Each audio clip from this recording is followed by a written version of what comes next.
প্রিয় শিক্ষার্থীবৃন্দ, তোমরা কেমন আছো সবাই? আচ্ছা, হ্যাঁ, আমিও ভালো আছি। আজকে ইংরেজি গ্রামারের খুব গুরুত্বপূর্ণ একটা আইটেম আমরা শিখবো। সেটা হলো ন্যারেশন। ইংরেজি গ্রামারের সবথেকে গুরুত্বপূর্ণ একটা আইটেম হচ্ছে ন্যারেশন। সেটা আজকে আমরা শিখবো। তো তোমরা খুব অ্যাটেন্টিভ থাকবে আজকে ক্লাসে, ঠিক আছে? আচ্ছা, তোমরা কি জানো ন্যারেশন কয় প্রকার? বলো তো, ন্যারেশন কয় প্রকার? কয় প্রকার? ন্যারেশন হচ্ছে দুই প্রকার। ন্যারেশন হচ্ছে দুই প্রকার। একটা হলো ডিরেক্ট ন্যারেশন, হ্যাঁ, আরেকটা হচ্ছে ইনডিরেক্ট ন্যারেশন। ডিরেক্ট ন্যারেশন কোনটা? যখন কোনো ব্যক্তির বক্তব্যটা হুবহু উপস্থাপন করা হয় ইনভার্টেড কমা দিয়ে, তখন সেটা হলো ডিরেক্ট ন্যারেশন। আর ইনডিরেক্ট কোনটা? যখন কোনো ব্যক্তির বক্তব্যটা পরিবর্তন করে নিজের ভাষায় বর্ণনা করা হয়, সেটাই হলো ইনডিরেক্ট ন্যারেশন। তো তোমাদের পরীক্ষায় কি থাকবে? তোমাদের পরীক্ষায় থাকবে ডিরেক্ট থেকে ইনডিরেক্ট ন্যারেশন করতে হবে তোমাদেরকে, ঠিক আছে? তাহলে ডিরেক্ট থেকে ইনডিরেক্ট কিভাবে করতে হয় সেটা আমরা আজকে শিখবো। তবে এমন তো না যে পুরোটাই পরিবর্তন হয়ে যাবে, যা থাকে কোয়েশ্চেনে সেটাই থাকবে, সামান্য কিছু জায়গায় পরিবর্তন করতে হবে। তো পরিবর্তনগুলো কি সেটা আমরা আজকে দেখবো।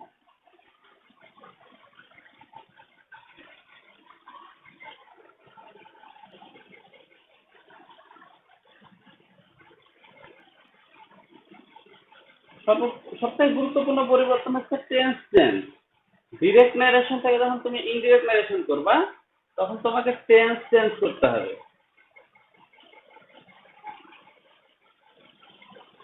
টেন্স চেঞ্জ কিভাবে টেন্স চেঞ্জ করতে হয় দেখো।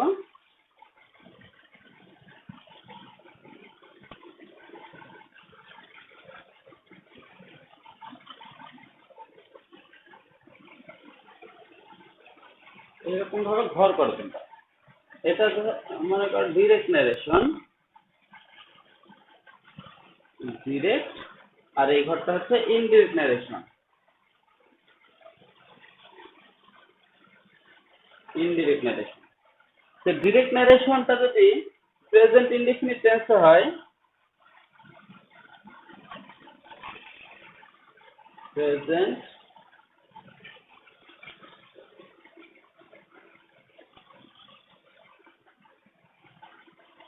প্রেজেন্ট ইনডিফিনিটে হয়, তাহলে ইনডিরেক্ট করার সময় সেটা হয়ে যাবে পাস্ট ইনডিফিনিট।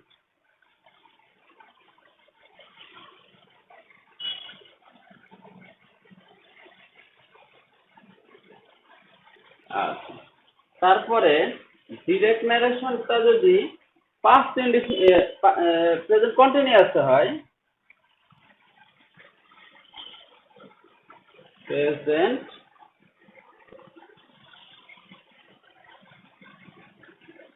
কন্টিনিউয়াস হয়, তাহলে ইনডিরেক্ট ন্যারেশন করার সময় এটা হয়ে যাবে পাস্ট কন্টিনিউয়াস।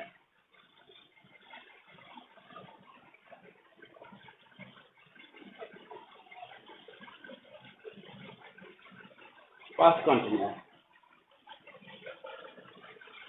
আবার যদি ডিরেক্ট ন্যারেশনটা প্রেজেন্ট পারফেক্ট টেন্সে হয়, তাহলে কিভাবে হবে দেখো।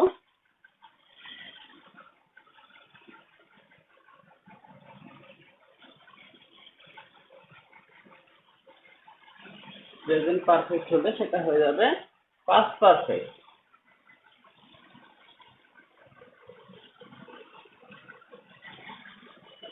Past perfect. আবার ডিরেক্ট ন্যারেশনটা যদি প্রেজেন্ট পারফেক্ট কন্টিনিউয়াস টেন্সে হয়, প্রেজেন্ট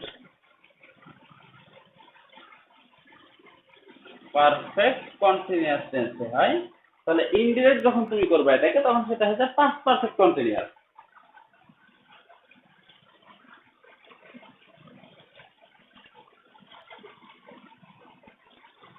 পারফেক্ট কন্টিনিউয়াস।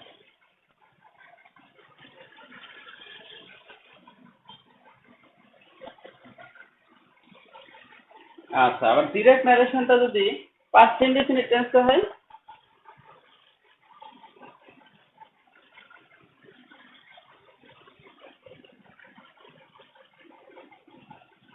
তাহলে সেটা যখন তোমরা ইনডিরেক্ট করবা, তখন সেটা হয়ে যাবে পাস্ট পারফেক্ট।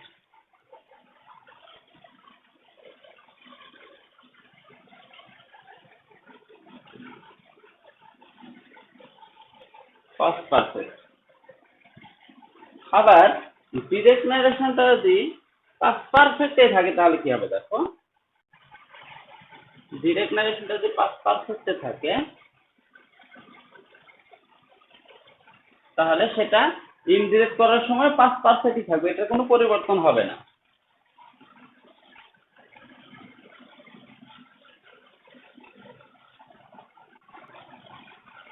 পাস্ট পারফেক্টই হবে। আচ্ছা, এই হলো টেন্সের পরিবর্তন। সাধারণত এই 6টা টেন্সেই থাকে ডিরেক্ট নারেশনটা। ইনডিরেক্ট যখন করবো তোমাদেরকে এইভাবে চেঞ্জ করে দিতে হবে। তাহলে প্রেজেন্ট ইনডিফিনিট থাকলে কি করবো আমরা, পাস্ট ইনডিফিনিট দেবো। প্রেজেন্ট কন্টিনিউয়াস থাকলে দেবো পাস্ট কন্টিনিউয়াস, প্রেজেন্ট পারফেক্ট থাকলে দেবো past perfect, present perfect continuous থাকলে পাস্ট পারফেক্ট কন্টিনিউয়াস, আর পাস্ট ইনডিফিনিট থাকলে সেটা হবে পাস্ট পারফেক্ট, আর পাস্ট পারফেক্ট থাকলে পাস্ট পারফেক্টই হবে, এটা কোনো পরিবর্তন হবে না। এই গেল টেন্স। টেন্স ছাড়া আরো অনেক কিছু পরিবর্তন করতে হয়, যেগুলো আমরা এখন দেখবো। কি কি পরিবর্তন করতে হয় দেখো, এছাড়াও মডাল চেঞ্জ করতে হয়, মডাল অক্সিলারি যেগুলো আছে সেগুলো চেঞ্জ করতে হয়।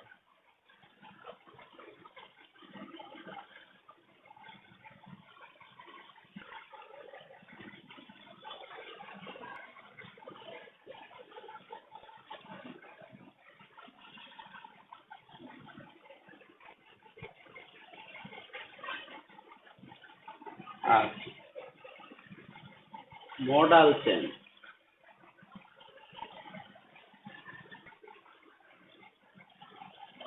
তোমরা মডাল চিনো তো, তাই না? মডাল অক্সিলারি কোনগুলো ইংরেজিতে? মডাল অক্সিলারি হচ্ছে can, could, shall, should, will, would, may, might, must, এগুলো হচ্ছে মডাল অক্সিলারি। এগুলো যদি থাকে কোনো সেন্টেন্সে সেগুলো আমাদেরকে পরিবর্তন করতে হবে। কিভাবে পরিবর্তন করতে হবে আমরা এখন দেখবো।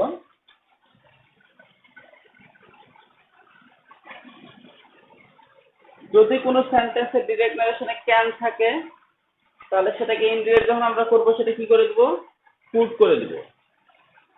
ক্যান থাকলে কি হবে, কুড হবে।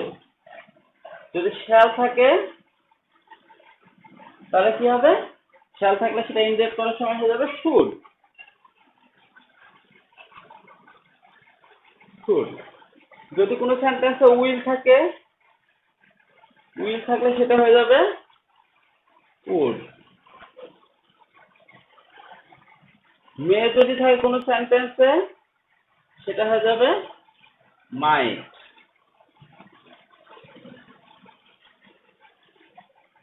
আর যদি কোনো সেন্টেন্সে মাস্ট থাকে, মাস্ট থাকে যদি কোনো সেন্টেন্সে, সেটা যদি ইউনিভার্সাল ট্রুথ মানে চিরন্তন সত্য কথা হয় তাহলে এটা মাস্টই হবে।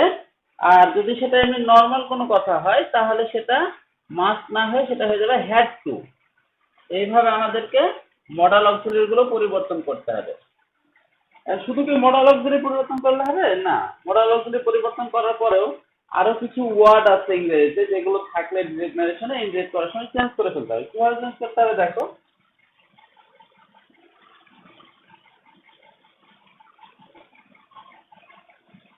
এগুলো আমি মুছে মুছে এভাবে করতেছি, বোর্ডে আমি লিখতেছি দেখে, তোমরা খাতায় আবার তোমাদেরকে কিন্তু আলাদাভাবে ঘর করতে হবে।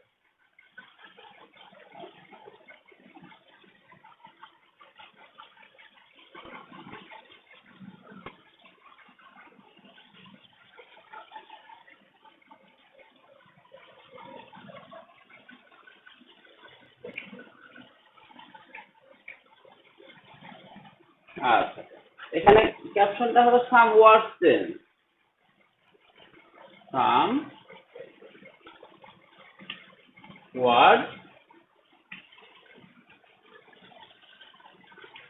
চেঞ্জ, কিছু কিছু ওয়ার্ডের পরিবর্তন হবে। কোন ওয়ার্ডগুলোর পরিবর্তন হবে দেখো, যদি ডিরেক্ট নারেশন থাকে হেয়ার তাহলে সেটা ইনডিরেক্ট হয়ে যাবে দেয়ার। যদি ডিরেক্ট নারেশন থাকে নাও সেটা ইনডিরেক্ট করার সময় হয়ে যাবে দেন। যদি ডিরেক্ট নারেশনে থাকে কাম সেটা ইনডিরেক্টে যে হয়ে যাবে গো। গো। যদি ডিরেক্টে থাকে দিস তাহলে সেটা হয়ে যাবে দ্যাট। যদি ডিরেক্ট নারেশনে থাকে দিস, তাহলে ইনডিরেক্টে যে হয়ে যাবে দোজ। যদি ডিরেক্ট নারেশনে থাকে টুডে, তাহলে ইনডিরেক্ট করার সময় সেটা হয়ে যাবে দ্যাট ডে, দ্যাট ডে। যদি ডিরেক্ট নারেশন থেকে yesterday,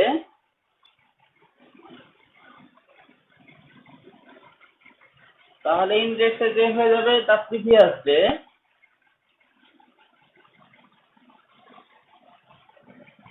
the previous day.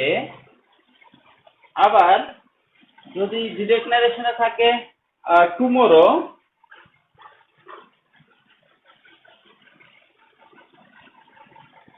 Direct narration tomorrow থাকলে ইনডিরেক্ট হয়ে যাবে দ্য নেক্সট ডে বা the following day, the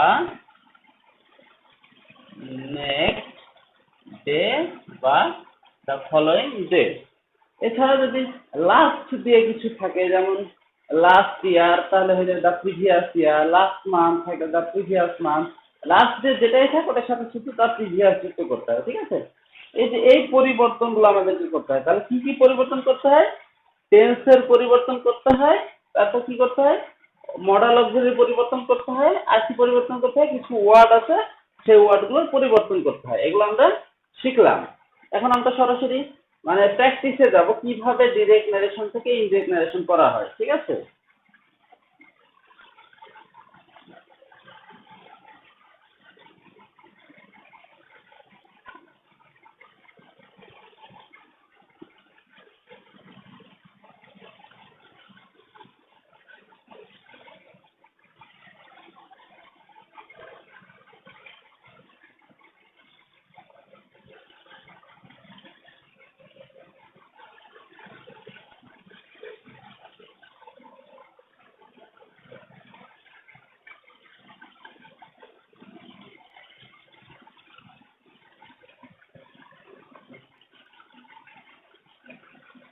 sentence কত প্রকার বলো তো? সেন্টেন্স হচ্ছে 5 প্রকার: assertive, interrogative, imperative, objective, exclamative. প্রত্যেকটা সেন্টেন্সেরই ন্যারেশন চেঞ্জ হয়। তো সেক্ষেত্রে আমরা প্রথমে এখন দেখবো যে অ্যাসার্টিভ সেন্টেন্সের কি করে ন্যারেশন চেঞ্জ করতে হয়, ঠিক আছে? অ্যাসার্টিভ সেন্টেন্স, অ্যাসার্টিভ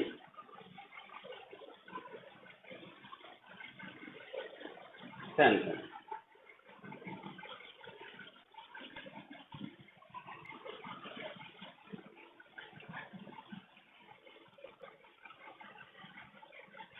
সেই যদি কোনো সেন্টেন্সে থাকে তাহলে কিভাবে সেটা ন্যারেশন চেঞ্জ করতে হয় দেখো।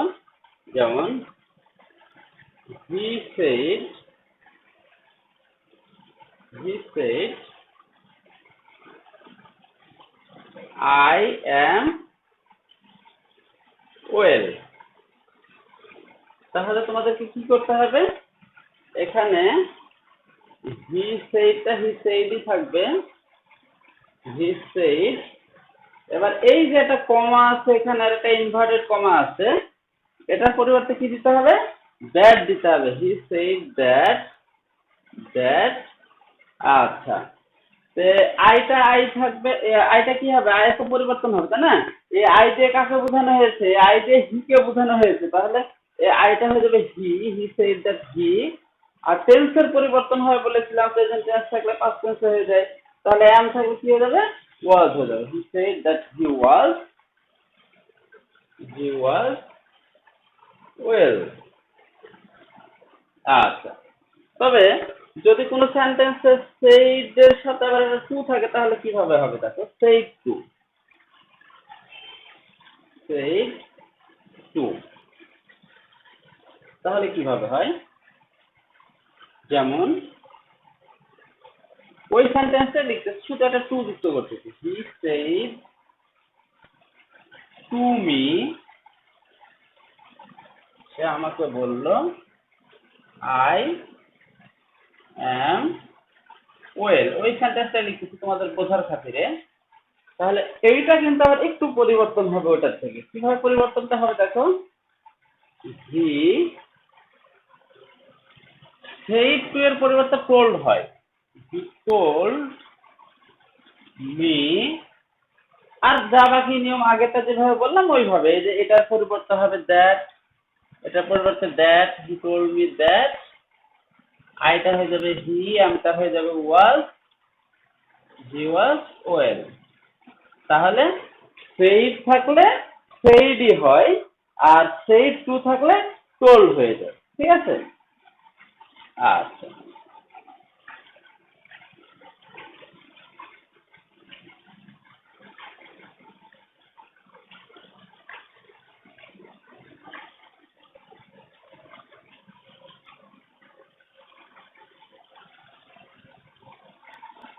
আর যদি সবসময় ন্যারেশন, ডিরেক্ট ন্যারেশনে সেইড বা সেইড টু দিয়েই থাকে, তো অনেক সময় ব্যতিক্রম দেখা যায় যে সেজ বা সে থাকে, মানে প্রেজেন্ট ইনডিফিনিট টেন্স থাকে বা ফিউচার ইনডিফিনিট থাকে, যেমন উইল সে, এগুলো থাকতে পারে।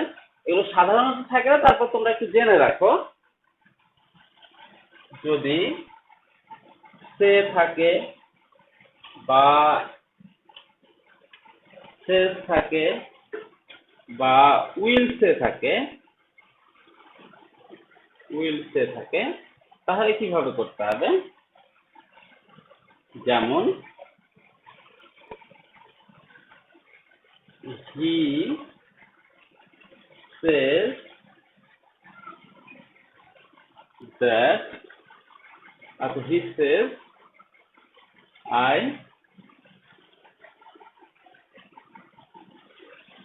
played cricket। আচ্ছা, এখানে দেখো সেজ দিয়েছি। সাধারণত তোমরা 99% ন্যারেশনের ক্ষেত্রে দেখবা এখানে সেইড অথবা সেইড টু থাকে, সেজ বা উইল সে এগুলো থাকে না। তবে যদি থাকে তাহলে কি করতে হবে দেখো, হি সেজ,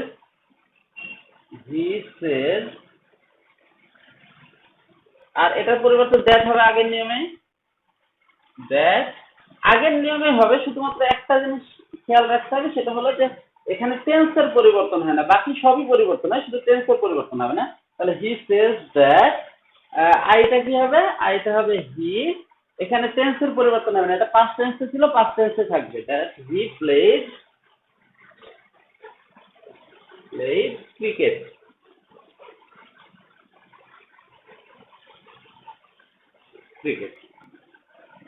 আচ্ছা,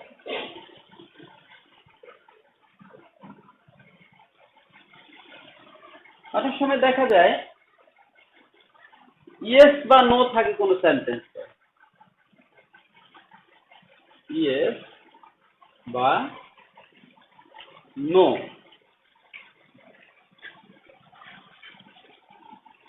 তাহলে কিভাবে করতে হবে দেখো, অনেক সময় বলে না যে তুমি কি এই কাজটা করেছো, তখন সে উত্তরটা দেয় ইয়েস আই হ্যাভ ডান, বা নো আই ডিডন্ট ডু, এরকম ভাবে আনসার দেয়। তো সেক্ষেত্রে কি করতে হবে? যেমন করিম shed,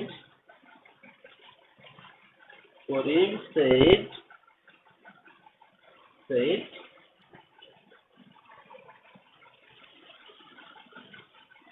yes I like tea, তার মানে হচ্ছে যে করিমকে কেউ প্রশ্ন করেছিল হয়তো বা, যে তুমি কি টি পছন্দ করো? তখন করিম বলতেছে yes I like tea.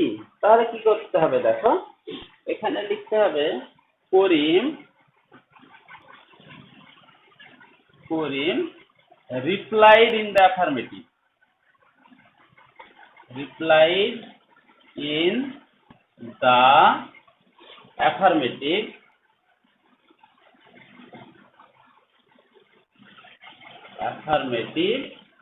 and তারপরে ওই যে আগের মতো করে লিখতে হবে and said that। তাহলে আমাদেরকে অতিরিক্ত কি করতে হলো, এই ইয়েস এর কারণে রিপ্লাইড ইন দ্য অ্যাফার্মেটিভ লিখতে হয়েছে, তারপরে আগের নিয়মে replied in the affirmative and said that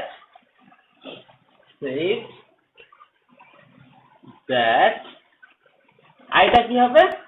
হি, লাইকটা হয়ে যাবে লাইকড টি। এখন এই জায়গায় যদি ইয়েস না বলে নো বলতো তাহলে কি হতো, এখানে হয়ে যেত Karim replied in the negative and said that he did not like tea. তাহলে ইয়েস থাকলে হয় রিপ্লাইড ইন দ্য অ্যাফার্মেটিভ, আর নো থাকলে হয় রিপ্লাইড ইন দ্য নেগেটিভ। এখন দেখো অনেক সময় আমরা নাম ধরে মানুষের সাথে কথা বলি।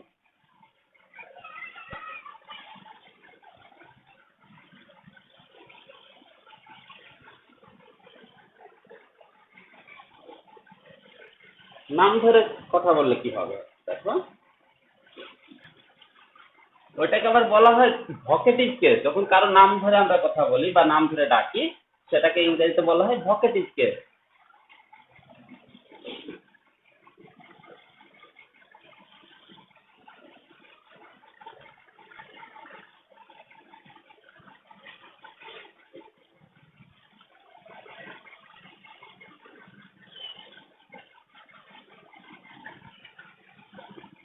ভকেটিভ কেসের ক্ষেত্রে কি বলা হয় দেখো, যেমন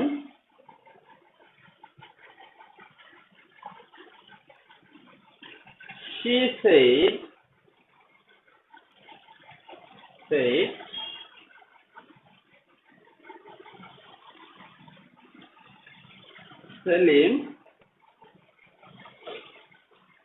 Selim I like you।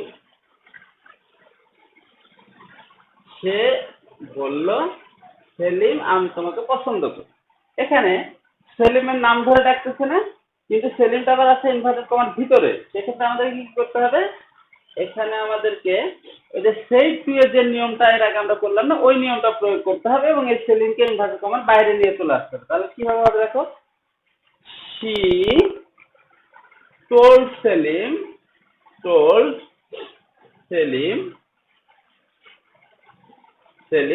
তারপর আগের নিয়মে যে এটার পরে এই সেলিমটাকে বাইরে বের করে নিয়ে চলে এসেছে, এখন আগের নিয়মেই করব।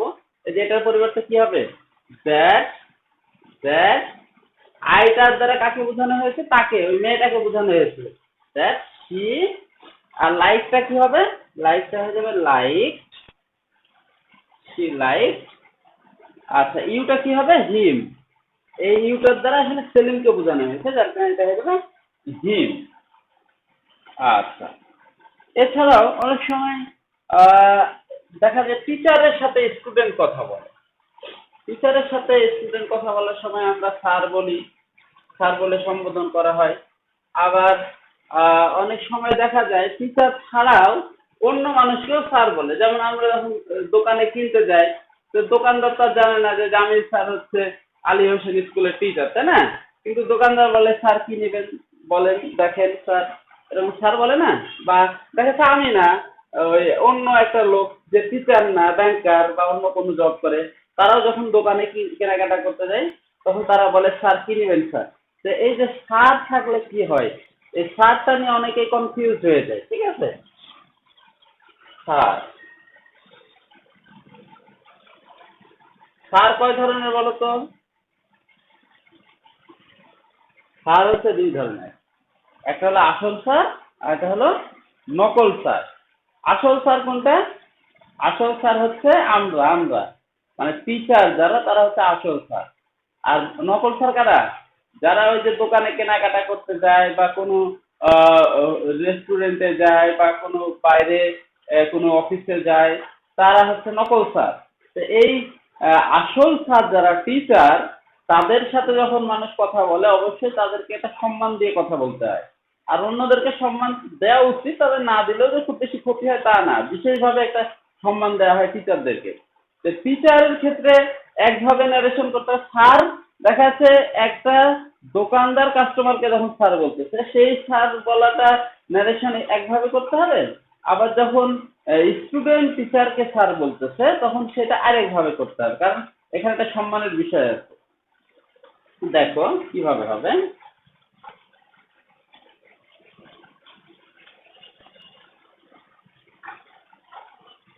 Suman said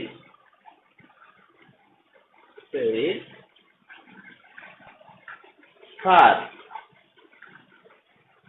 I do not understand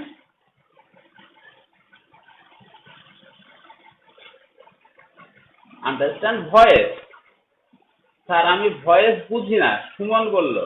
তাহলে এটা বোঝাই যাচ্ছে যে স্টুডেন্ট টিচারের সাথে কথা বলতেছে, ভয়েস বুঝার একটা বিষয়, তো এটা কি আর দোকানদার কাস্টমারের সাথে হবে? এটা নিশ্চয়ই টিচারের সাথে কথা বলতেছে। তাহলে এখানে হবে কি দেখো, আচ্ছা, সুমন সুমন সেইড সেইড, আচ্ছা, এই যে স্যার, স্যারের পরিবর্তে দিতে হবে রেসপেক্টফুলি। স্যার হচ্ছে একজন সম্মানিত ব্যক্তি, যার কারণে স্যারের পরিবর্তে কি দিতে হবে? Respectfully. Suman said respectfully that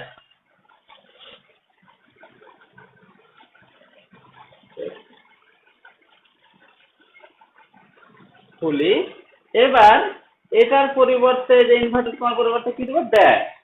that Suman said respectfully that I do not. আইটা কি হবে? আই যে সুমনকে বোঝানো হয়েছে, তাহলে হি, ডু নটটা হয়ে যাবে did not.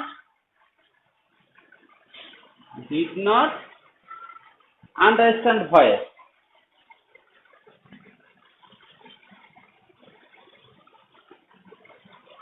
Understand voice. Voice এইভাবে করতে হবে। কিন্তু যদি নকল স্যার হয় তাহলে কি হবে? হয় দেখো,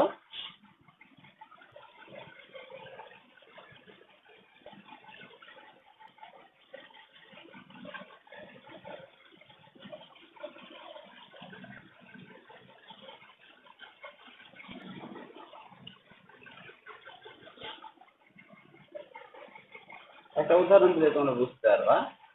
দা salesman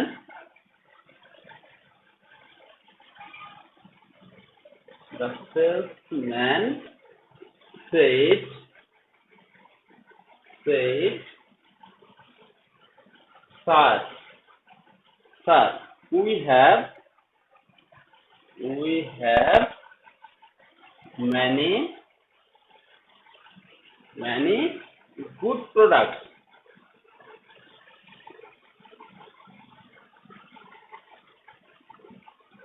good product.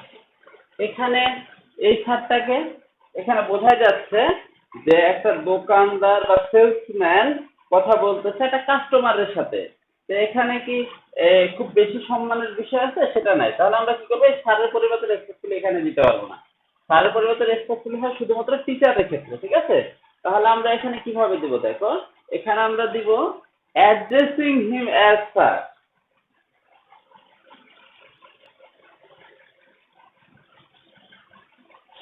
Addressing him as such,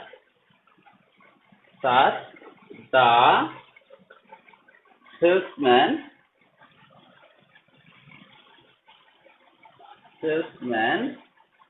said that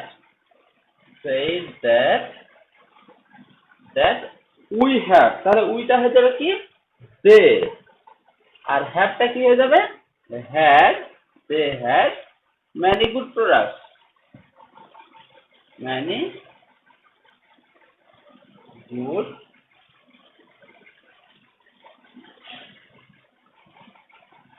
products। এইভাবে হবে। আচ্ছা, তাহলে এটা কিভাবে হবে? অন্য কোনো স্যার থাকলে অ্যাড্রেসিং হিম অ্যাজ স্যার, এভাবে হবে, ঠিক আছে? আচ্ছা, আমরা কাউকে যখন ডাকি, কাউকে স্যার বলে ডাকি, কাউকে নাম ধরে ডাকি, আবার কাউকে নাম না ধরে ডাকি, আবার কাউকে কাউকে আদর করে বিভিন্ন নামে আমরা ডাকি। তো যদি কোনো সম্পর্ক দিয়ে মানে সম্পর্ক দিয়ে ডাকা হয়, যেমন বাবা মা এইভাবে, তাহলে কিভাবে হবে দেখো, Annie relationship.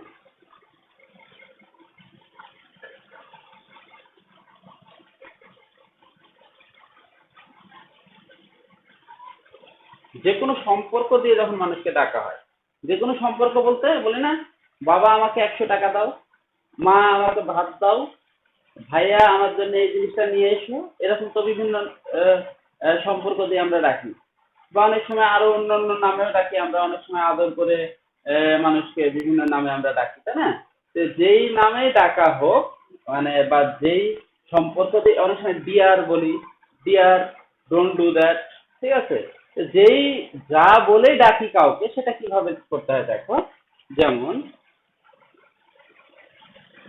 she said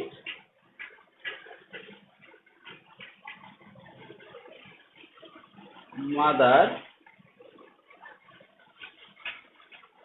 mother,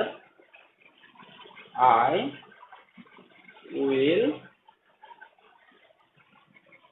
not go to go to school today. কোনো একটা মেয়ে তার মাকে বলতেছে, মা আমি আজ স্কুলে যাব না। she said mother I will not go to school today. তাহলে এখানে আমাদের কি কি করতে হবে? মা বলে ডেকেছে, এখানে আমাদেরকে অ্যাড্রেসিং হার অ্যাজ মাদার দিতে হবে।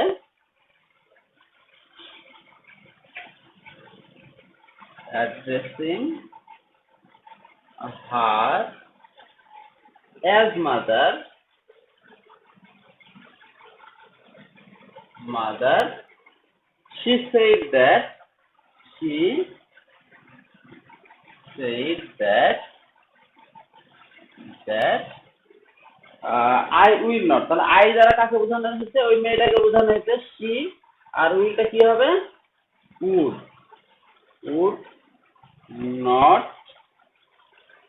go to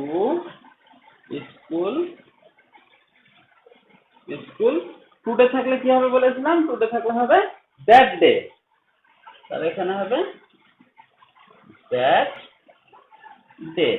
এই হলো অ্যাসার্টিভ সেন্টেন্সের ন্যারেশন চেঞ্জ করার নিয়ম কানুন। অ্যাসার্টিভ ছাড়া আরো যে সেন্টেন্স গুলো আছে, ইন্টারোগেটিভ, ইম্পারেটিভ, অপারেটিভ, এক্সক্লেমেটিভ, এই নিয়মগুলো সবগুলোতেই অ্যাপ্লিকেবল, সবগুলোতেই এই নিয়মগুলো ব্যবহার হবে। তবে ইন্টারোগেটিভের ক্ষেত্রে একটু সামান্য চেঞ্জ থাকবে, ইম্পারেটিভের ক্ষেত্রে একটু সামান্য চেঞ্জ থাকবে, এভাবে অন্যান্য যে আইটেম গুলো আছে সেগুলোতে একটু করে চেঞ্জ হবে। তো আমরা আজকে শুধু অ্যাসার্টিভ সেন্টেন্সটাই শিখলাম। অ্যাসার্টিভ সেন্টেন্সটাই মেন, কারণ ন্যারেশনে তো অধিকাংশ সেন্টেন্স অ্যাসার্টিভে থাকে। তাছাড়া ইন্টারোগেটিভ বা ইম্পারেটিভ থাকলে কিভাবে হয় সেগুলো আমরা নেক্সট ক্লাসে শিখবো, ঠিক আছে? এবং তোমাদের ন্যারেশনটা কমপ্লিট করতে আরো কয়েকটা ক্লাস লাগবে, কারণ আরো যে 4 ধরনের সেন্টেন্স আছে সেটাতে কিভাবে ন্যারেশন চেঞ্জ করতে হয় সেটা শিখতে হবে, এবং প্যাসেজ ন্যারেশন শিখতে হবে, কারণ এগুলো তো আমরা শিখতেছি sentence narration. Sentence narration, passage narration একই, সামান্য একটু পরিবর্তন হবে, সেটা আমাদেরকে শিখতে হবে। পরীক্ষায় তো সেন্টেন্স ন্যারেশন থাকবে না, জাস্ট এটা তোমাদের বোঝার সুবিধার্থে আমরা আগে সেন্টেন্স ন্যারেশন গুলো করে নিচ্ছি, ঠিক আছে? তাহলে এগুলো শেষ হলে আমরা প্যাসেজ ন্যারেশনে যাব। তো আজকের মতো আমরা এখানেই শেষ করছি। তোমরা সবাই ভালো থেকো, দেখা হবে নেক্সট ক্লাসে। আর তোমরা বাসায় একটু ন্যারেশন গুলো প্র্যাকটিস করো, যেগুলো আমরা আজকে করলাম। অ্যাসার্টিভ সেন্টেন্সের যে ডিরেক্ট থেকে ইনডিরেক্ট ন্যারেশন কিভাবে করতে হয় সেগুলো তোমাদের বইয়ে এক্সারসাইজ দেওয়া আছে। সেই এক্সারসাইজ গুলো করে তোমরা আমার কাছে মেসেঞ্জারে পাঠিয়ে দিয়ে, এটাই তোমাদের হোমওয়ার্ক। আর তোমরা যারা আজকে ক্লাসে উপস্থিত আছো তারা মেসেঞ্জারে তোমাদের রোল নাম্বার গুলো আমার কাছে পাঠিয়ে দিবে, ঠিক আছে? সবাই ভালো থেকো, দেখা হবে নেক্সট ক্লাসে। আল্লাহ হাফেজ।